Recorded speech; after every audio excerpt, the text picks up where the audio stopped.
Well, there's some big news coming out of Derby County this afternoon with two transfers coming in, a contract renewal and a contract expiry. It looks like someone's time at Derby County has come to an end, while three people's time at Derby County begin and return. So been a big and a very, very busy day for Derby County, especially with all the deals going off behind the scenes. There's obviously a lot of talk about Kenzo Goudmijn going on. So there's a lot to talk about within this video. We're going to look into the transfers that we've seen already. We're going to have a few words about each player and then go on to talk about James Collins and Louis Sibley. Not necessarily the way I wanted this video to go, but shall we get right into it? If you have not done so already, make sure you hit that subscribe button down below or in this top corner to stay tuned for all of my latest Derby County updates, EFL, League One and Championship player reviews, game reviews and all that is yet to come on this channel. So make sure you do smash that like button to push this channel to new audiences, hit the subscribe button and let me know your thoughts on Derby County's dealings so far. Let me know what you're thinking about any potential deals with the likes of Ebou Adams and Kenzo Goudmijn. Let me know your thoughts down in the comments. So let's start off talking about Louis Sibley. Now, Louis Sibley's been at the club since I believe under Yates. He's had his entire career here, no loan spells or anything like that. He made his debut at, I think it was 16-17 under Philip Cocu and has spent virtually his entire career at the club. Now, he had some really good games. He also had some really bad games and he never really found himself in a proper position to really push on, in my opinion. Obviously, towards the back end of his time, he found himself out at left wing back, where I felt he'd really done a really good job for it, for considering that he is a natural number 10. He was offered new terms by the club, but he has decided to make a move elsewhere. As of right now, I'm unsure where that move is. If it gets announced why this video is being recorded or before it's uploaded, then I'll go and check over on my Twitter. I'll update everything so that you all know what's going on. So as of yet, yeah, obviously his next move isn't decided. I'm very interested to see where he does go. I think there is a potential for someone of the likes of Rotherham, Coventry, Burton Albion even, maybe even Peterborough, Bolton, something like that. So if you have not done so already, make sure you smash that subscribe button down below. We're trying to hit 1,000 subscribers by the end of this year. At the time of recording, we're on 808 subscribers. So make sure you do hit that subscribe button to keep pushing to that 1,000. If you have not done so already, hit the like button as well. And let me know your thoughts on Derby's business so far down in the comments. There's a lot of options for Louis Sibley to go and try his luck elsewhere. Obviously, we've recently seen Jason Knight move on. Morgan Whittaker's moved on. Max Bird's moved on. Obviously, Archie Brown moved on a short while ago as well. Obviously, we still have Cashin and Thompson in the door. What was once 6 or 7 academy graduates in and around the first team is now down to 2, and it's a deal I'm a bit disappointed with. I really like Louis Sibley. I think he was really growing into that left back role, but I think that's probably why he's moved on. I think he was looking potentially for more guaranteed playing time in that number 10 role, and as of right now, Paul Warne was not going to do that. And as much as a lot of players have the idea that we are probably going to be here longer than the coaches, I don't think that's going to be the case. Well, I don't think that was ever the case for Paul Warne and Louis Sibley. It's now time for Sibley to move on. I think he's going to do excellent wherever he goes. Really interested to see where he does end up. Let me know where you think he's going to end up down in the comments.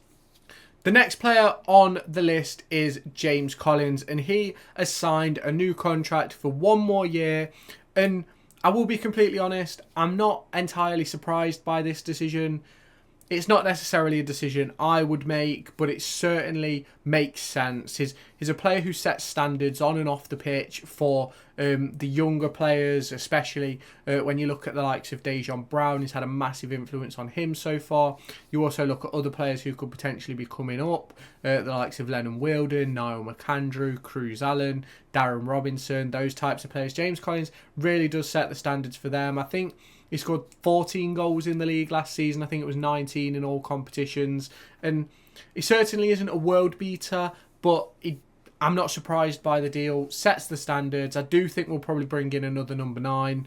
Obviously, there's one who we're going to get into talking about a little bit later on. You've probably seen it going across on the ticker below me. So I'm not surprised by the Collins deal. Not necessarily decisions I would have made. I'd have probably looked to move him on.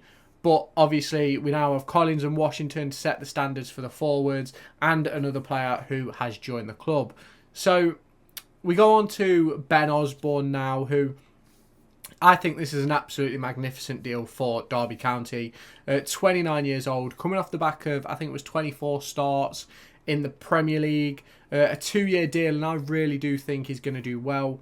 The big question for me is whereabouts on the pitch is he going to play? Is he going to play in midfield with a partner of Ebou Adams, Liam Thompson, Tyrese Forner, Kenzo Goudmijn? Obviously, these players who could potentially be joining the club. Or is he going to play out at left wing back or right wing back? He's played both for Sheffield United. So for me, he's a versatile player who will have a massive impact for us, whether that be at wing back or in midfield. So I'm really interested to see where he does play.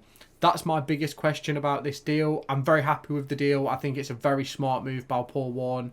And judging by some of the comments made by Ben Osborn in his joining interview, I think it seems as if he hadn't have got this opportunity to join Derby County, I feel like he may have retired. Like he said something along the lines of, I don't think I'd have had the motivation to go and play elsewhere. So I think it's a brilliant deal. Obviously, sad about the passing of his dad, but I certainly think this gives him an opportunity to really hit some standards at Derby County, put in some really good performances at the club he grew up supporting before obviously becoming a Nottingham Forest player. So I think that's a brilliant deal. You can let me know your thoughts down in the comments. Next up, Kayden Jackson signing from Ipswich Town on a free transfer. This one I'm a bit 50-50 on. I'm not 100% sure about Kayden Jackson. I've watched some clips of him. I think he looks a really good player, and he's a versatile front man who can play left, right, through the middle. And I don't necessarily think he's going to be a goal scorer, but I think he could be a very viable wide man to play, whether it be on the left-hand side with Mendez-Laing on the right, whether it be on the right-hand side with Blackett, Taylor, Barkhuizen on the left. I think there's big options with this. You could probably put him in a 2 with Jerry Yates as well, who we'll get into talking about in a minute. I think Kayden Jackson has a lot of ability, and a 2-year deal for me is perfect. It was initially rumoured by Sky Sports News that it was going to be 3, and I wasn't entirely sure about that with him being 30 years old. But for me, I think it's a good deal for versatility. He can play a range of different positions, so it's just going to be interesting to see where he does end up playing. Is he going to be a starter? Is he going to be sort of a bench player? We'll have to wait and see how that one happens. Now, obviously, I've already mentioned Jerry Yates, and I think he'll probably be going across on the ticker as I'm talking about this. It's a loan deal from Swansea, season-long loan. Now, Swansea fans are delighted to get rid of him, but we've seen that before with the likes of Kane Wilson, with Ebou Adams, Mendez-Laing. Like, all these players the clubs were happy to get rid of, and they've all had brilliant seasons with us. So I'm really excited to see what Jerry Yates can bring. I personally think he's definitely better than what we've got. I personally don't believe that we can have Washington and Colo as the backups for that number 9 role. I do think we're probably going to end up bringing in one more. I think we do need a little bit more quality in that area, but this is certainly a deal I'm happy with. Obviously, he does miss, I believe it's the first 3 games due to suspension.